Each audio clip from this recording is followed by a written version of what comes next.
Hello, everyone. My name is Stephanie Boozer. I'm with CUGC HQ, and I'm happy to welcome you to today's Women in Tech webinar. It's our first community-wide webinar, and I'm excited to have Ava Helén with us. She is going to talk to us about one of her presentations that she often does in person. It's called Mind the Gap. Today, if you'd like to tweet about the presentation, we ask you to use the hashtags you see on your screen, which are hashtag CUGC WIT and hashtag IMindTheGap. You'll see those on the slides as we go through the presentation as well today. Before we get started, if you're new to CUGC, just tell you a little bit about us. We have over 24,000 members all around the globe. We have 75 local groups worldwide, so definitely there's one in your neck of the woods. So please visit us at mycugc.org and find your local group and get involved. We have webinars, local meetings, forum discussions, lots of resources for you to be a part of. And finally, CUGC is also offers our Women in Tech mentoring program, and it wouldn't be here today without our generous sponsors. So we'd like to thank our sponsors for the 2019 year, which are Citrix, Cohesity, ControlUp, EG Innovations, FS Logics, and Nutanix. So we thank them for supporting us and contributing to our efforts in our mentoring program and for webinars like this. All right, so our format today is a two-part presentation. So we're going to start with a discussion and a little bit of a presentation from Ava Helén. Ava is the CEO and founder of EQ Inspiration and a former Citrix, I believe. And on with her is Esther Barthel. You probably know her as a CTP. She is the leader of our Women in Tech mentoring program, and I have both of their Twitter handles down below and also the hashtags that you can use today. But before I hand things over to them to get us started, I want to talk about part two, which was when we'll bring the men into the discussion. So with us, we have three CUGC members that you've all, if you're familiar with CUGC, you've probably seen a lot of Jim Moyle, Mike Nelson, and Neil Spellings. Jim Moyle and Neil Spellings are leaders of our UK group and both CTPs, and Mike Nelson is a member of our content working group, which also works to bring content like this, webinars and blogs, all of our online content. Mike is also a CTP alumnus and is a CTA this year, so we're happy to have you gentlemen on with us today. As we go through the presentation, we will take time for questions, I think probably later at the end. So please type your questions into the question panel, and we'll get to those probably after we get through all of the panel discussion. But don't be shy, type those in. Esther's going to help keep an eye on those, and we'll ask those throughout. So, all right, without further ado, I'm going to hand things off to Esther and Ava to get us started. Ava, do you want me to go ahead and switch to that next slide that was yours? No, you can hold off for a little second because that, yeah, we'll get to that in a little bit. Okay, just let me know when you're ready for that, and I will let you have it. Thank you. So, Stephanie, thank you very much for helping us organize this this great webinar. I feel that it is a good idea to get to start with explaining why we set up and why we asked Ava to be our guest today on this webinar. Basically, I went to Agile Disrupt in Munich in January, and Ava did an amazing keynote at the end of the event, where she basically made the whole room very enthusiastic, both the women and the men, about making sure that we are both sitting at the same table to discuss how we can help women further their career within the IT business. So I think that's a nice introduction, and I'm very happy that Ava agreed to explain it a little bit better on this webinar, because I was taking a lot of notes, but I still think that there's still a lot to learn. So Ava, can you maybe start by sharing with our audience what got you started and involved in making sure that we get both the men and the women at the same table? Yeah, thank you. I'm super excited to be here. I think, I want to take you back a little bit, not 20 years, but almost. I started working in tech in the late 90s. And I actually came from Sweden to Silicon Valley back then. The world of tech was very interesting, and I didn't think that that's where I was going to end up. But I was actually part of starting up 2 enterprise software companies and exited both. In 2015, after 15 years in business, Citrix acquired Sambolic, where I was the president and COO. So I'd worked in tech for 20 years. And after taking a little bit of a break, I thought, what can I do next? And how can I improve the situation for women in the workplace? Because I felt that there were too few. I don't think I was doing enough while I was part of running Sambolic. It was, as you get really busy with your day-to-day stuff, it's really hard to think about what are the little things that you can do to improve the situation for the women or the minorities that are part of your workplace, your organization, maybe at your customer sites and so on. So once I had been at Citrix for a year, I kind of made a full circle. I came back to where I had been over 20 years earlier. I wrote about mentorship programs in large Swedish organizations and whether they could help women break through the glass ceiling or not. And my conclusion in that thesis was that, yes, partially.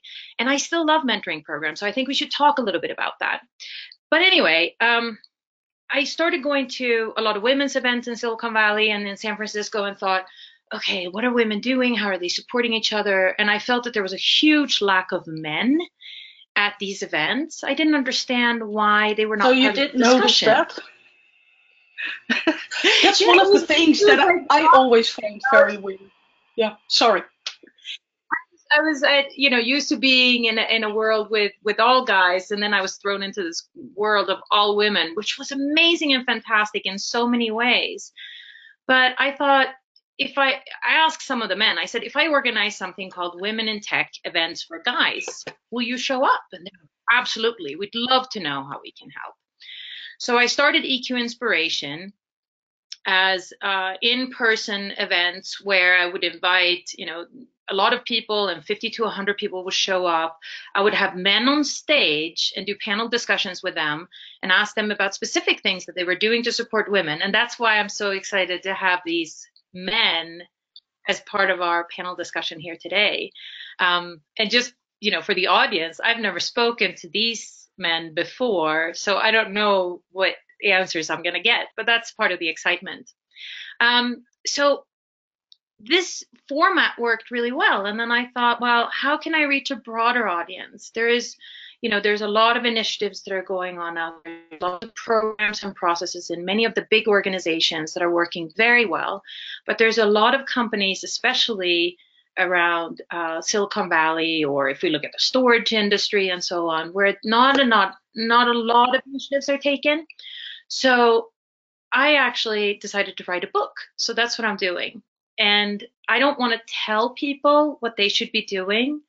A lot of the workshops and a lot of the online training that men are forced to go through to understand how to behave and how to support women, they're created just for like one type of guy. And so what I've done is I've interviewed 60 men, hour-long interviews from CEOs to individual contributors that have worked in tech for 10 to 30 years.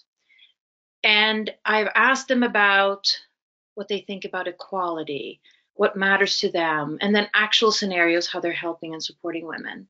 And then I've categorized them. So now, Stephanie, if you don't mind showing the slide with the characters. Sure. We'll go through that. Yeah, because that's one of the things that I really like about your story, is that it's not just sharing your own experience from your perspective, but sharing with us these different types of men. And for each of the types, you give a very clear well, based on your experience, I guess, and based on the answers that you got from the men, you explain how they can help in their own way. So, yeah, I would love to hear more about these characters, Eva. Yeah, I think it's so important that we don't dismiss any initiatives and any help. So where there's a lot of guys that are saying, I want to help, I don't know what to do. When you start asking them about what they're actually doing, a lot of them are not even thinking about how they're helping. There's also a lot of guys that don't want to help and that are not interested and don't understand why they should be helping, and that's also fine. But I can't expect somebody who's never done anything to support a woman to be a spokesperson for the matter, right? So you need to start people where they are. You can't judge them based on who they are as a person. So as I'm doing all these interviews, I've put them into 7 categories. That's what worked for me in my head. And so at the very top of the matrix, we have Mark. And right now I've just put a little science in there because the book is not ready. I also want to make sure I don't have a face there, because then somebody might say, oh, he looks like so-and-so. So we try to keep it pretty neutral, but still give some indication. So Mark, he is our, he's really a specialist. He can work inside or outside the organization. He speaks to other men. He discusses things openly. He understands the objectification of women, and actually is very comfortable talking to other men about it. He is really an expert on the topic. James is our thought leader. He is not just a thought leader, but he's a leader inside the organization. He's super visible. Other men are following him. Other men want to be like him. So there's going to be somebody in your organization that you're thinking about now, if it's not you yourself, when I'm talking about James. And James will do things like sit down with his team or the whole organization and say, what are our values around equality? And do my values, are they the same as my organization's values?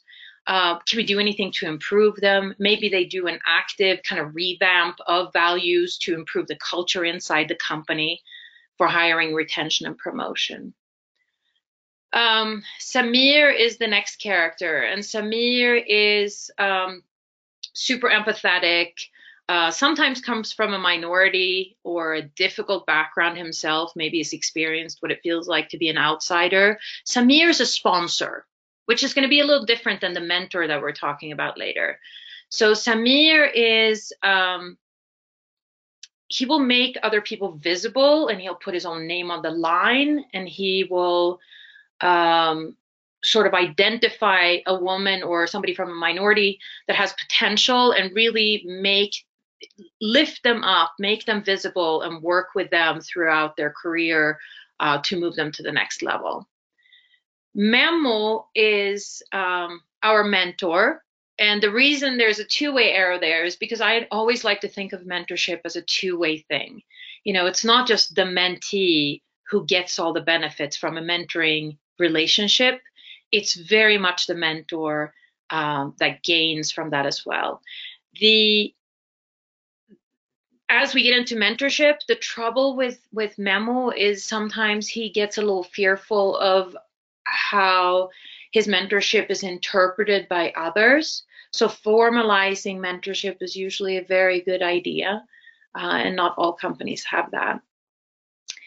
Al is a very enthusiastic ally. He's the guy that says, oh, I love women, think they're great, they're so valuable in the workforce, would love to help, but not really sure how. I find that a lot of those guys are in sales. And yes, I'm generalizing, so you have to be a little patient with me. Chris is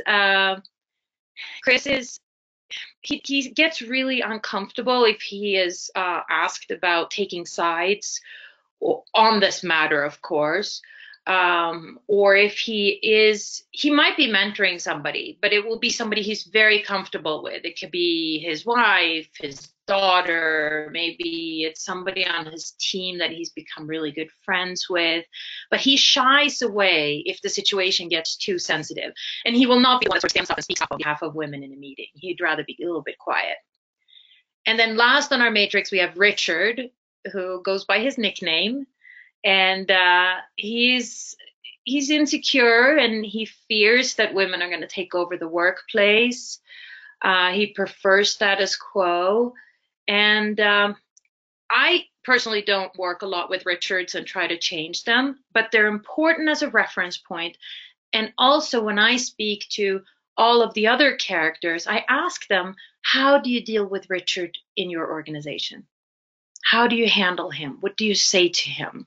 And I get really amazing answers there. And a lot of those will be in the book as well, of course.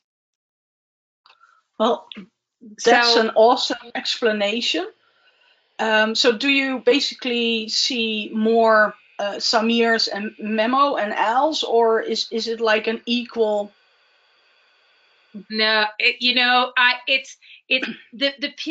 for obvious reasons. So when I reached out to, the number of people that I said I want to interview, and all the people that got back to me and said, yes, I want that, which is 60 people, I'm going to get perhaps not as many Chris's and Richards that are out there because they wouldn't agree to speak to me. So my curve of the 60 interviews that I've conducted is very much a bell curve. So I actually have the majority of the people that I've interviewed are Samir's, Memos, and Al's. And then I have, so it goes exactly like this. And I think if we look at Al and Chris, they really want to help. They have great potential to do lots of things. And so when it comes to the women who are on the phone, as they want to contribute and do something, the burden shouldn't always be on the women to mentor each other and help each other. What I'm suggesting is that women also mentor men so that they can become stronger allies and supporters, so that they then in turn can grow into Memos and to Samir's, who can then be sponsoring and mentoring women. So basically, so it's all gradual. I'm sorry, go ahead. So basically you're telling us that it would be smart to find the L's and the Chris's in our close environment, and to basically start mentoring them to help us even further our careers, and make it like a joint effort. Yes, absolutely. I mean, any conversation that you can have, men and women sitting them down at the same table and talking about these things. And it's really weird because in the beginning, it's sort of like it's something that you have to not force, but you have to make a place for it. You have to create I call them safe spaces. And so when I do a mentoring event, I'll invite men and or women to be mentors, and women only as mentees, or a mixed group. And I'll say, this is a safe environment. Whatever is said in here, whatever we do in here, are things that we're not going to share outside of this room. So that kind of forum is important in the beginning, but then as people get more comfortable about talking about these things, and especially if you're sitting in an organization where there is a mentoring program, where you think there should be one, then that's a starting point, right? So then everybody can say, oh, have you heard about the mentoring program? What does it actually do? Who cares about it? Who's part of it? And then it's all about removing the barriers to entry, as we say in tech, right? It's all about making it easier to get in and get comfortable both with the language and then talking across genders, generations, and business roles, I think. So you've already inspired me to find those men out there that can help me, or maybe that I can help. Because of course, with all the community activities that we've been doing, and the Women in Tech mentorship program that Teresa, Joe, and I started a couple of years ago, I think we have this great base to put your advice into action and invite the men to the table, so to speak, and to have that discussion with them. So I went out and did find a couple of guys very willingly to start the debate and discussion with us today, even on this webinar. So that's really cool. And one of the other things that I am really grateful for is that they also offer their mentoring help within our mentoring program, because you really make me see that it's not just about women helping other women within the tech industry to feel more comfortable, to feel more secure, to want to be more visible. But it's also about getting the men on board and making sure that we both find the best way to make it an even better workplace, so to speak. So I think this is a nice bridge to get the men at the table and listen to their advice. And wow, Mike's already on. So welcome, Mike. Let's Hello. see if we can get Jim in action as well. So Jim Moyle, I think most of you already know him. And we also have Neil Spellings joining us. Unfortunately, there are some technical difficulties with his camera, so he will be a bit more anonymous. But that's okay. We need to get those shy guys out there as well and slowly mold them into becoming more visible, I guess. That's great. Thanks, Can I ask if we can do one of the poll questions, Esther, right now?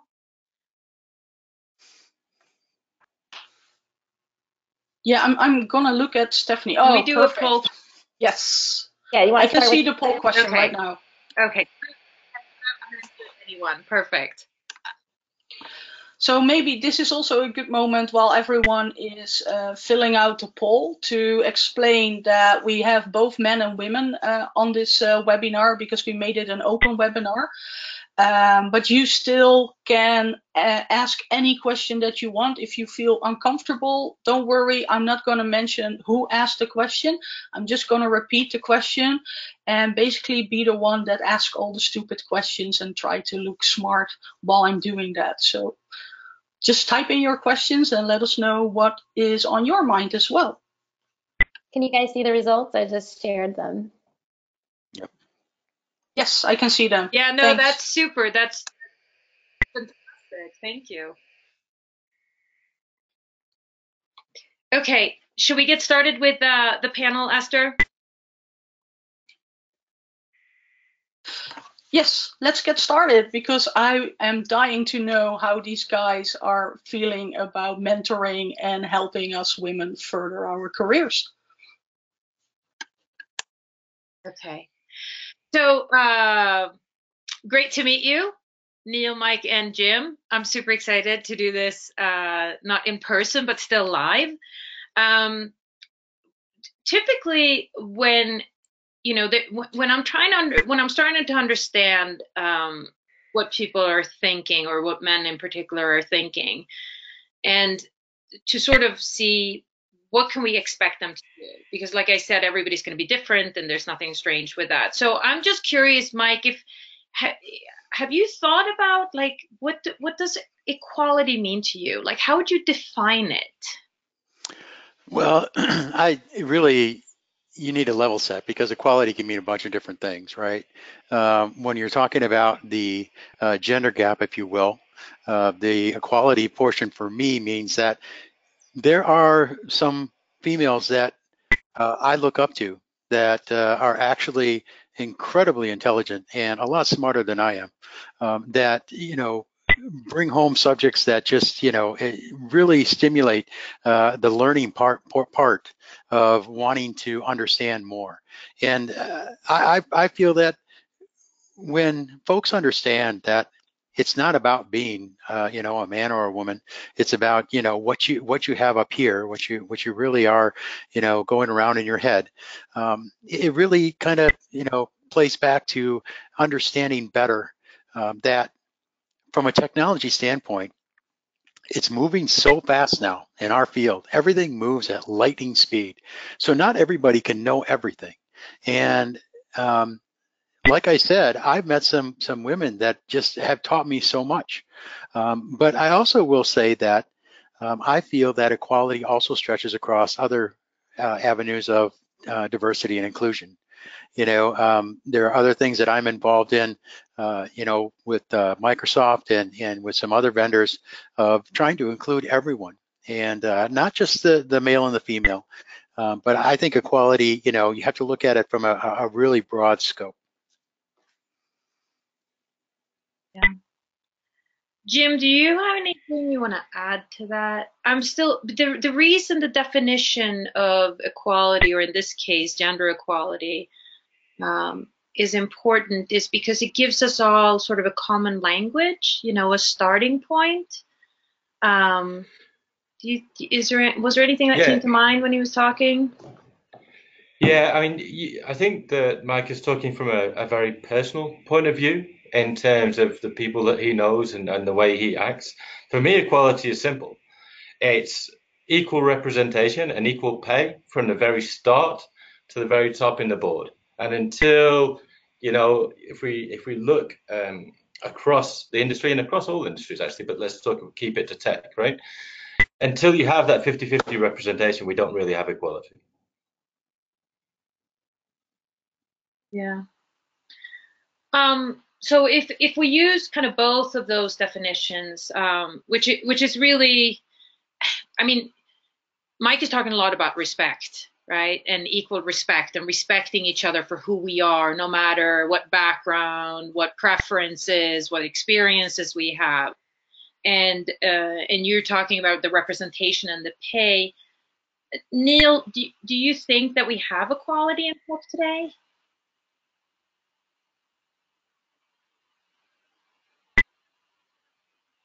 Did Neil hear me? Unmute myself. I'm back. Sorry, I muted myself. I mean, certainly there's a big disparity in terms of equality today, I think. And anyone who's been working in tech, even a short time, it's very easy to see that there's a very big gender imbalance in terms of technical positions in the workplace. I work as an independent. I go into lots of different client sites, working on mostly technical teams, and I think in my 25 years of working in tech, I've always been working in predominantly male teams, and that's one of the primary drivers for getting involved in a program like this. Is like, we've got to change this. It's been going on for way too long. Yeah. So since all three of you are here, I kind of think that you're looking to change it. Is that possible? Mike, do you think it's possible to change this? And how do you think we should go about changing it? I think it's absolutely possible to change. It's possible to change just about anything if you try hard enough. You look at the things that have happened through history. I think that the equality thing is kind of dragged on because of, you get different views from different people. You get the politics involved. You get other avenues of things that are involved that just kind of distort and confuse things for people. But I think if you really put a narrow focus on it, this can really happen. I mean, from a U.S. perspective, the other three folks here on the panel aren't from the U.S., but we have a new Congress that is filled with women now here in the U.S., and it's a great thing. It really is. It's kind of turned the tide, and they have some fantastic ideas. So everything that's been silenced for a long time is really starting to come out. And I think that's the same in technology. I think it should just, everything should start coming out. Everybody should start making a conscious effort to listen to everyone, including women, and have them come up to the forefront and share their ideas and mentor. So is that when you're saying everybody should be, everybody should talk and everybody should listen, but is it more, especially if you're working in a big organization, should you kind of sit back and think about or wait for those programs and processes to get started so that you can kind of jump into it, or are you supposed to do something as an individual? I think you should, as an individual, should be the Yeah, go ones. ahead, Mike. Yeah, so I think that you as an individual, if those processes or those programs already in place, that if you take the initiative to launch those, to go to the management, go to human resources and say, I think this is something that we should do, or I'm sure you'll find other people that have the same ideals as you. If you're, in an organization, it's just, again, some people won't speak up about it, some people won't talk about it, and I think. Overall, I don't think you'll get a lot of negative pushback. You shouldn't, but there always is that possibility, right? Because you still have some old school thinking, as I call it, where things aren't equal. And if you're persistent, I think you can make what you can make that happen. You can make that change happen. One of the things that I notice a lot when I talk on this topic is that we tend to get drawn into the way it is or the negative parts of it, and people want to talk about the old boys club and this is the way it's been, and can we break out of that? And I'm sort of like, the way I think is like, we are here right now, and ignoring the way that why we've gotten here, but I'm sort of starting right here, and then let's see how we can move forward. And I agree 100% with you, Mike. And I also believe that we can change something, and I very much believe in individual contribution. So because we want to go towards mentoring, and we want to talk about, good, positive things that people have experienced in mentoring. Jim, can you think of any examples of things or anything that you have done? So there's direct support where you kind of speak up on behalf of a woman in an event or, in a situation. And then there is the indirect things that you're doing behind the scenes a little bit.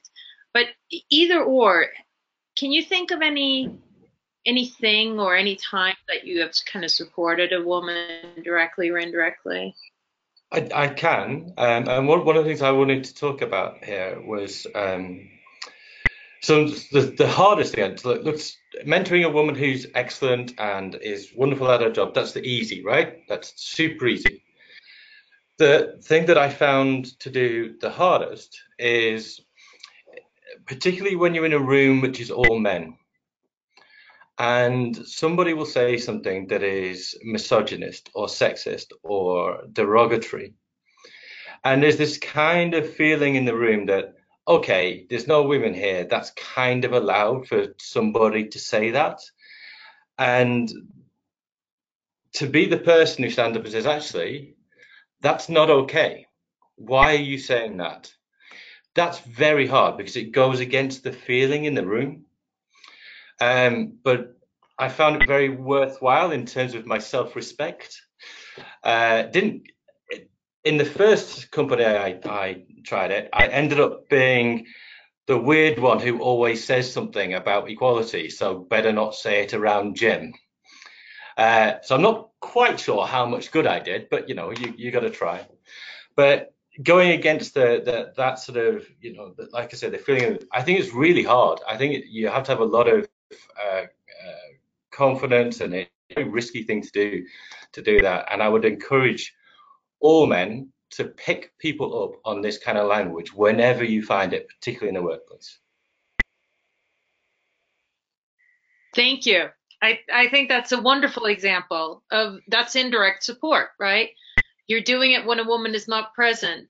And even, we as women all know that these comments get dropped even when we are in the room.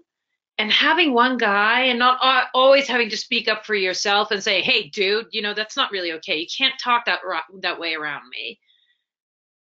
But having a guy speak up on behalf of you and saying, dude, it's not okay. Not just because Eva is in the room, but because we don't think about women that way. We're all colleagues here. So that's awesome. I love that. Neil, do you have an example that you want to share? Yeah, I was trying to think of a good example of that sort of mentoring in the workplace. But it's so difficult because there are so few women, and I was finding it really hard to draw an actual example. And that's part of the problem, because, there just aren't enough women in the workplace. So I kind of started my journey at sort of a much younger age. So I ran a code club in a primary school, encouraging people to get into coding and technology. And because I think almost by the time it gets to the workplace, it's almost too late to change that kind of mentality. I think you have to start much earlier in people's development, and as they're growing and getting educated. So that's kind of where I started my journey in mentorship, is in the primary school, year 5, year 6, and my club was oversubscribed. There's people giving up, there's boys giving up football to attend. There was a 60-40 split of girls and boys, which is fantastic. In a sort of given it's around coding and IT, and all the girls, they absolutely loved it. And any kind of negative, all the boys taking the mickey out of the girls and stuff like that, kind of squashing that at a very early age, as Jim said, standing up for the girls, making them equal, making them see that they're no different to the boys. Why should they have a different career than the boys? And trying to sort of start at a much earlier age is. If I could, I'd like to offer up a story that's very similar, that gives a little bit different perspective. And what it is it's around, I'm part of a program called TEALS, and TEALS is a program that brings computer science into high school classrooms. And it works in conjunction with a program called Girls Who Code, which you may be familiar with. And it's really interesting because you go into these classrooms and literally there was one girl and probably 15 guys, and they're all juniors and seniors in high school. This one girl was in such a situation that she was completely isolated inside the class. When she wanted to work on something, there weren't any guys. They would team up in pairs, and she would be by herself.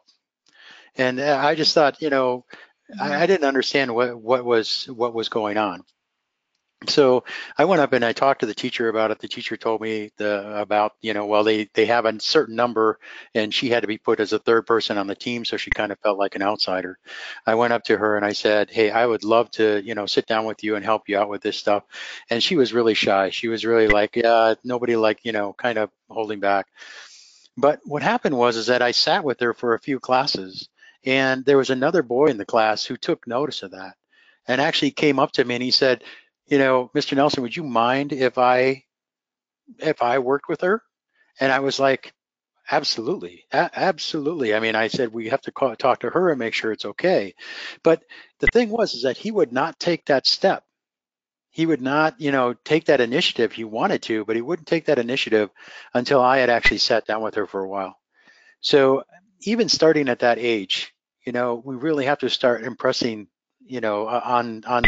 on the high school children, and even earlier than that, like Neil had mentioned, in primary school, how valuable it is to stress equality. Yeah, no, I think you're absolutely right, and a lot of the men that I've interviewed actually want to talk about what can we do to support women or young women or girls earlier on to make sure that there's no intimidation. I want to do a poll question because I think we have a lot of women on the line. Why are you looking for a mentor? Just so that the three men who are on the phone can get a sense of what women are looking for today. Okay, and so maybe Go ahead. I was just wondering if I could just get some of the comments from the audience spoken out while we are waiting for the poll results to get in. So the first one basically was a question saying that whether we think there's a bigger gap in women in tech or minorities in tech, or if it's more like a combination of both. So that's a question we might be able to address later on. And I have two more comments, more comments than real questions.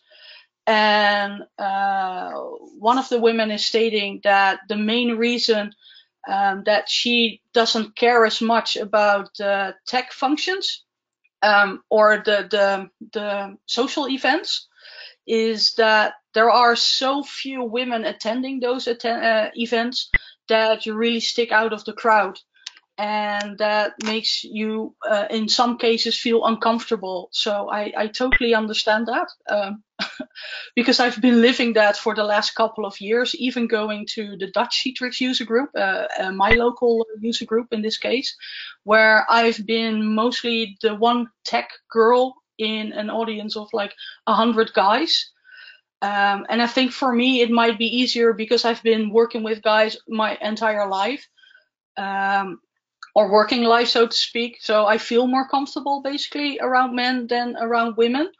But still, it's hard sometimes to just try to be anonymous, or just try to get all the technical stuff in without always being a focus or a point of attention in the crowd. So I hope that basically addresses that comment.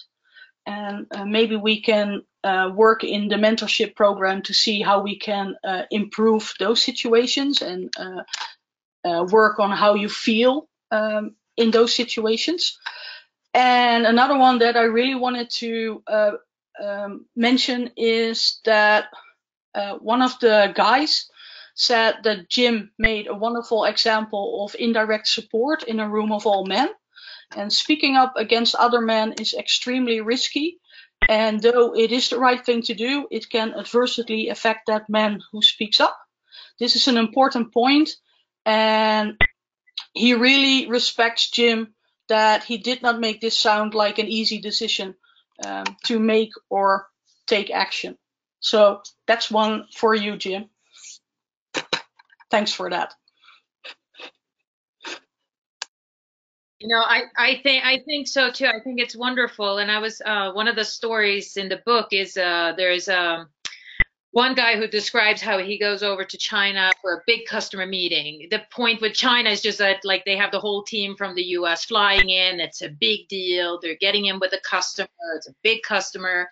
And they're sitting there in the meeting, and somebody from the customer says, well, ha ha ha, I hope you don't have any women on the development team because, you know, that would totally mess up the product. As a joke, of course. And this guy who I'm interviewing, his manager at the time just said, you know, as a matter of fact, 50% of our developers are women. If that's not suitable to you, we're going to walk right out.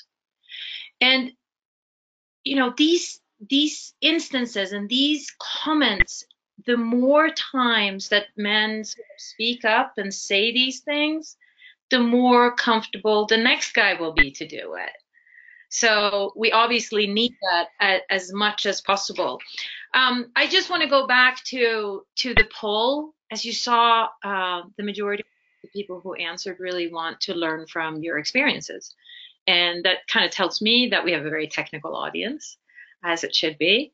But also there was the next grouping was those women that want to build their confidence and increase their confidence, perhaps to move to the next level of their career, perhaps to ask for a raise, perhaps how to learn how to communicate better with their manager.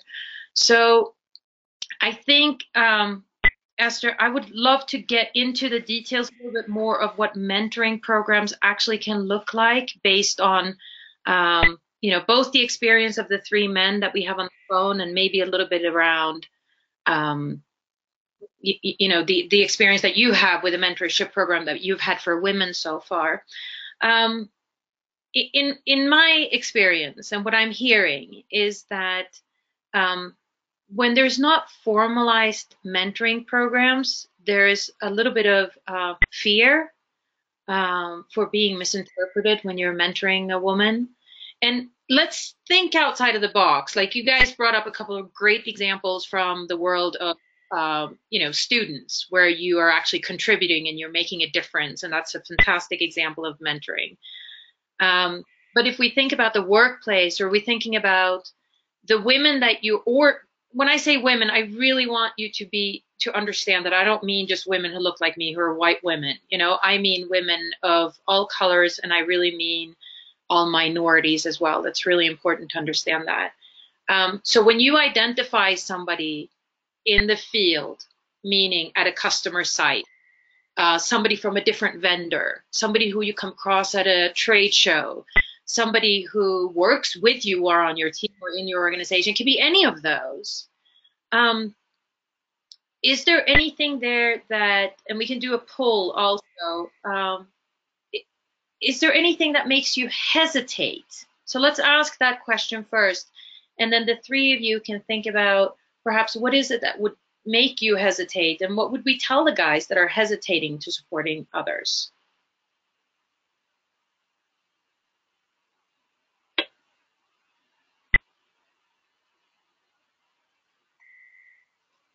I think these are so fun. Let's see what the answer is.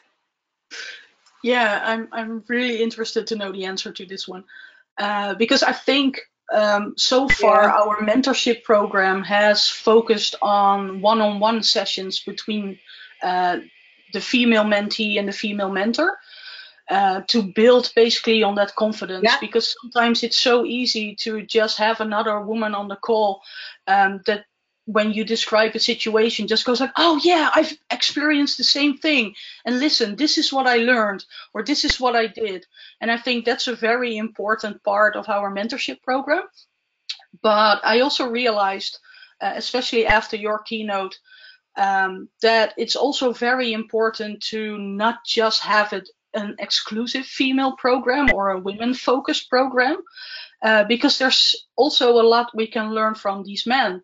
And that's why I asked Mike, as he's very active, both on the technical part in Azure and working with cloud solutions.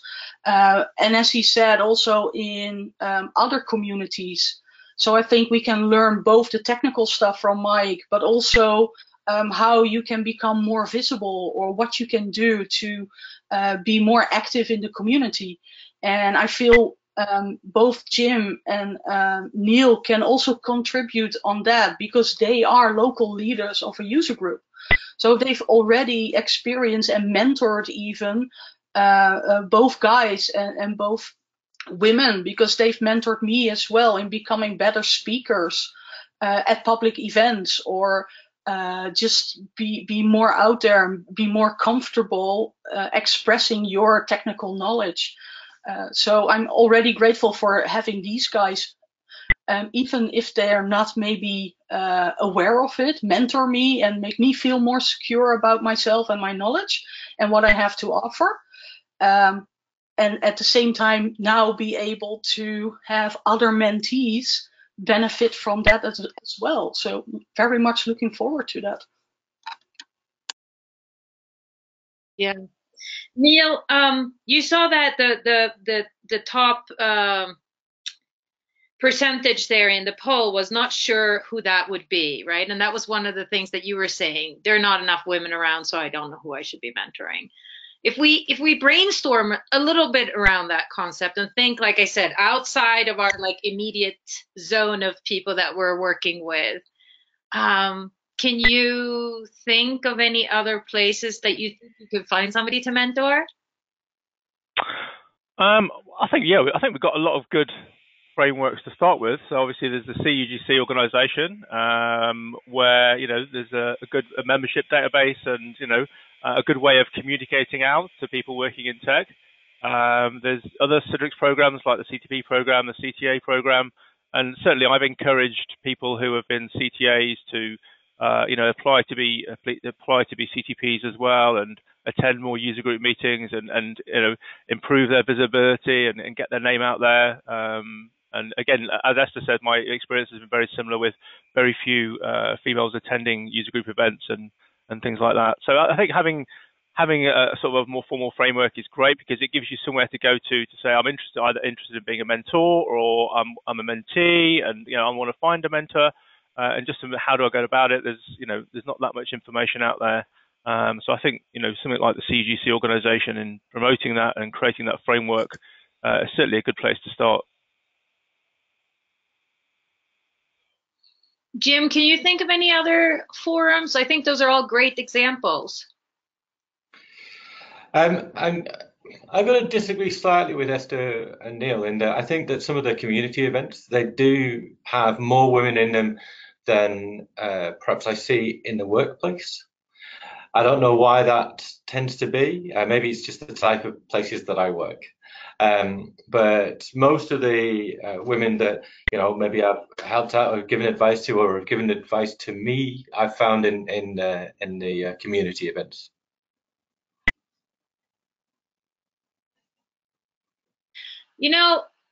Like I was saying, when I started on this journey a couple of years ago, I started attending women's events. And in every city where you're sitting, there is going to be tons of events going on for women in tech. Go to those events, because the women are all there. And it's amazing. And then, the next step, I'm sorry, go ahead.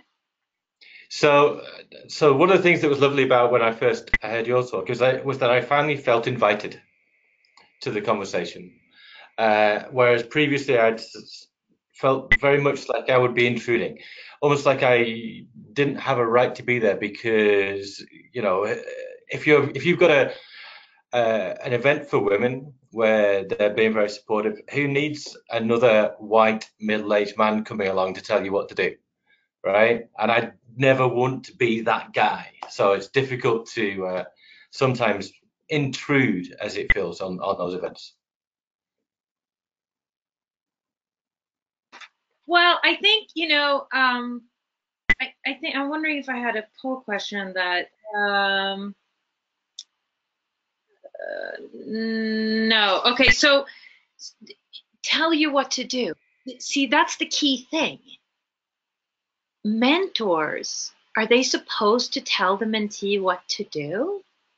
What are they supposed to be doing? I don't know. I mean, Mike, what do you think? Actually, what's the mentor's role? A mentor's role, I mean, as long as I've been mentoring, my role is to listen. It really is, and that's what I do. Is I listen and I try and help whenever I can. But I'm trying. Sometimes when folks want a mentor, they just want someone to bounce ideas off of and understand what they're going through.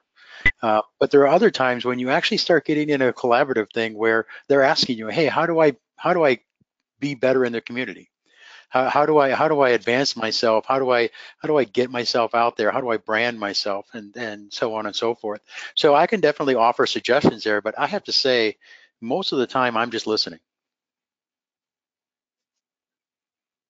Yeah, I think I think our time is almost up, but the key thing to any communication is to ask, right? Make yourself available and then ask, how can I help you? And as you're sorting out what your goals are for this mentorship that this relationship that you're setting up, be it a transparent relationship or be it through a formalized program, the key thing is really, how can I help you? And what do you want from me? Do you want me to listen? Do you want me to give you advice? Or do you want to discuss and debate things? And these are three different ways. And especially when you're working with somebody who is not like you, because your mentee should not be like you. I tend to pick up, 25-year-old blonde girls. Not a good idea. So I have to very consciously work to find mentees who don't look like me, who don't have the same background, who don't have the same opinion. And then I say, do you want me to listen? Do you want me to give advice? Or do you want to debate things? And, it varies. Well, I don't know about Esther, the guys. I don't know how we're doing on. I want to be careful. Yeah, I'm sorry, go ahead.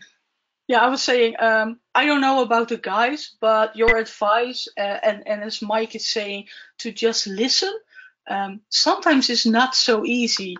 And I'm not sure if it's because my girlfriend keeps telling me that I have a very male brain because I'm around men all day. But I was trained basically in my computer science education to be the problem solver. So every time I just try to listen, my mind just races and starts to solve all these problems, so to speak. And I just have to really restrain myself from giving advice and just make sure that it's always a suggestion is not the right word, but make it more a question. And like you say, it already starts with just a simple question going like, what can I do to help you? Or and like you say, listen is very important. So I took notes on that, and I have a big post-it every time I have like a mentor session that just encapitalizes says listen only. So good advice, Mike.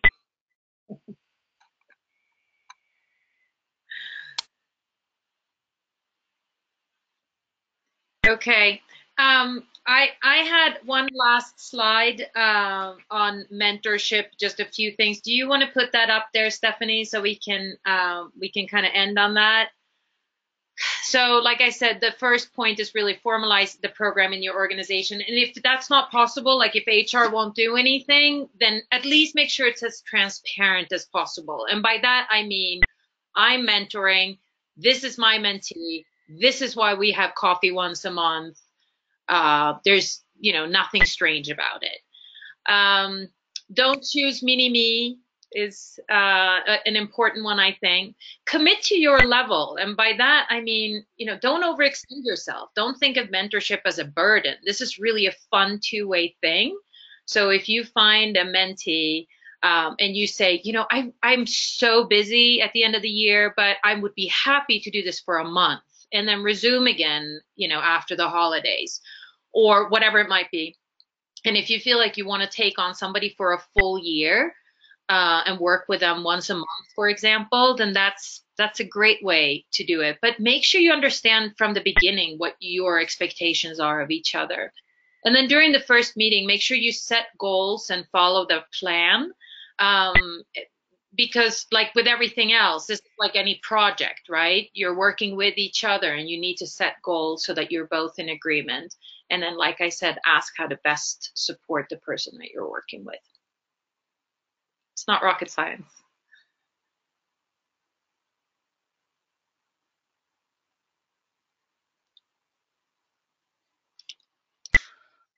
Well, I think that's great advice, and it's something that we will definitely incorporate in the. Whoa! Look at that. There's Neil.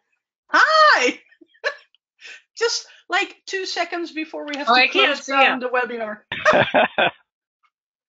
Awesome. Problem fixed. Yes, perfect, Neil. Thanks. That's so cool. But basically, what I was maybe he wants to add a lot. Yeah, I'll let Neil have the floor. Well, I'll finish by saying thanks, Eva, for your time. Thanks everyone else for their contributions. Hopefully the attendees have given them some food for thought, and we'll all go and make some positive change in the organisations that we're working with. Awesome. Couldn't have said it any better. All right, well, to close us out, speaking of those events, the CUGC events that there aren't many women at, here is Citrix Synergy coming up in May in Atlanta, and the CUGC Women in Tech group will be there, and we will have a presence. You'll be able to find us. We'll probably, last year we had these pink shirts. I don't know what our shirts are gonna look like this year, but we'll have them on, and we're going to be at our pregame party. We'll be, and we'll probably have a separate event. We're forming all of our plans and details now. So definitely check us out on the CUGC website for more details on that. I was going to say, too. I want one of them shirts. I want one of those shirts. I'll wear one. I'll wear it during Synergy. Absolutely. Yeah. You've joined the mentorship program. We'll definitely get you a shirt, guys. I'll wear it up on stage. Yeah. Awesome. Yay. And just again, want to reiterate that follow us on Twitter, use hashtag CUGC WIT if you want to talk about our Women in Tech program. And check us out for everything else broader in the CUGC community, your local groups, forums, webinars, all of that great stuff. We have a lot for you. And one final note, we did record this session today, so we'll send out an email with a link to the recording, and so you'll be able to share it if you like, and watch it again and share it with people who couldn't be here that you probably know you want to share it with.